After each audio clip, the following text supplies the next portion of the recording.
Hey guys, what's up? This is Insanity. Got a gameplay of the World War II PC beta.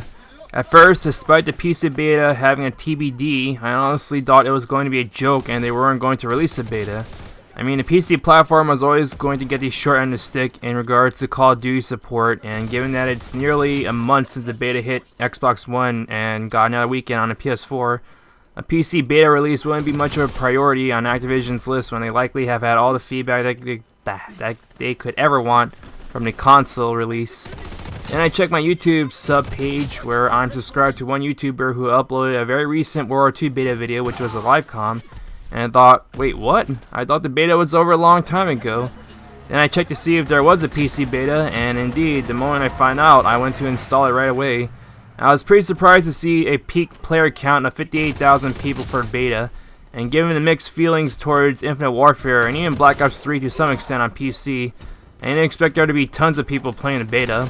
It certainly helps that the PC beta is free and doesn't require a pre-order of the game on Steam, so practically anyone could jump on. Of course, PC optimization for Call of Duty games remains spotty, and I had to fiddle with these settings just to make sure I wasn't running a laggy, jittery mess. None of the recent Call of Duties on PC have hit Black Ops 2 PC levels of smoothness, unfortunately. They can only get close, and World War II on PC is no different. I'm also annoyed by the fact that Sledgehammer has inconsistently applied all the revisions it's made to the beta on the console versions. TDM had a score limit of 100 instead of starting with 75, but Domination gives 50 score points per kill instead of 100. There's no kill confirm or search and destroy, although I imagine they probably added those later, but I wasn't really aware of that since I've normally hopped onto Dom. The level cap is high enough to allow for a Springfield to be unlocked, but not high enough for a flamethrower and Tommy gun, so the currently known list of score streaks and weapons was incomplete on the PC beta. And overall, it's just unusual that the quote-unquote complete game is not available from the get-go, when they already had 2 weeks of testing with the changes on console. I can say that my experience on PC is mostly improved with mouse aiming and overall being able to snipe better than I can on console, so I at least got something out of it. I did, however, get irritated at how often that one map, Gibraltar, kept showing up. I have no idea if Sledgehammer is extremely fond of this map, but it's almost always guaranteed to be the first map to show up in a rotation. And just when I think I'm playing on one of the other 3 maps while I'm waiting in a lobby, the game just pulls the rug out under me and slips me back into Gibraltar. There's no vote kick option for maps at the moment, so they better bring back or re-implement that into the final version, because I'm getting sick of seeing Gibraltar.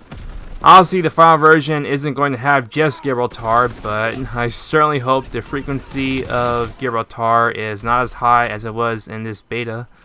Playing on PC has increased my enjoyment with the game, but honestly, I'm going to keep my word for once and just stick to the console version. I'm going to miss being able to snipe and aim more effectively on PC, but I'll just suck it up on console.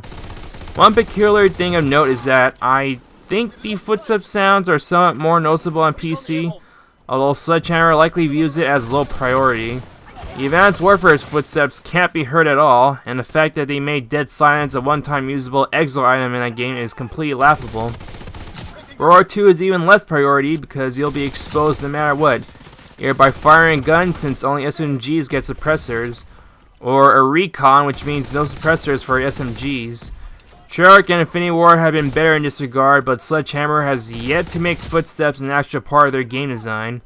I suppose the general flow and sense of predictability with these maps and lack of mobility has rendered footsteps somewhat obsolete when you already have a general picture of where people will likely go, on top of everyone being consistently vulnerable. But it's like, why bother putting a dead silence effect into the game if you're not going to properly implement footsteps?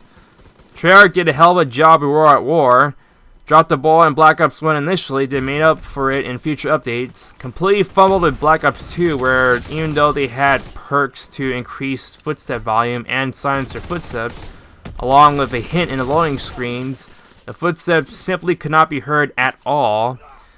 And then they finally redeemed themselves with Black Ops 3, and they legitimately gave the dead silence and awareness perks actual utility.